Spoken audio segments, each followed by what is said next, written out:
Kalian pernah dengar kisah menyeramkan ini?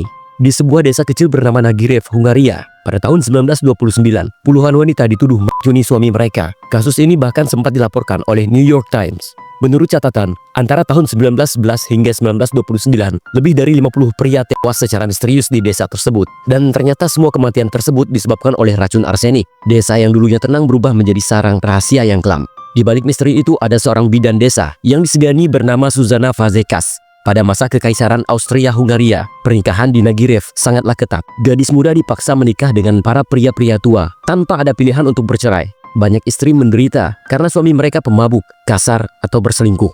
Wanita-wanita itu pun datang kepada bidan Fazekas, mengaku masalah rumah tangga mereka. Bukannya memberi nasihat atau bantuan medis, bidan itu justru menawarkan solusi yang mengerikan, racun arsenik.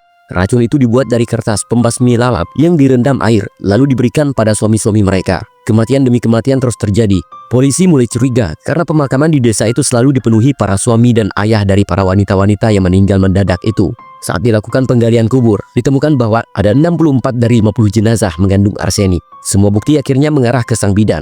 Namun ketika polisi datang ke rumah si bidan pada 19 Juli 1919, ia sudah menenggak racun dan bunuh diri sebelum ia sempat ditangkap. Dalam persidangan, ada 26 wanita diadili, 8 diantaranya dihukum gantung, dan 7 dijatuhi hukuman seumur hidup. Motif mereka beragam, kemiskinan, kebencian, atau sekedar ingin bebas dari pernikahan yang menjerat. Bahkan di desa tetangga, Tizakut, ditemukan juga korban arsenik lain. Totalnya diperkira mencapai 300 orang. Namun banyak dari kasus ini tidak pernah dijatuhi hukuman. Setelah tragedi itu, desa Nagirev kembali tenang. Tapi anehnya, para suami yang tersisa justru mulai memperlakukan istri mereka dengan sangat lebih baik. Tapi pertanyaannya, apakah para wanita ini bisa dianggap pahlawan yang membebaskan diri mereka? Atau justru monster berdarah dingin? Hingga sekarang, kebenaran yang sebenarnya mungkin telah terkubur selama-lamanya.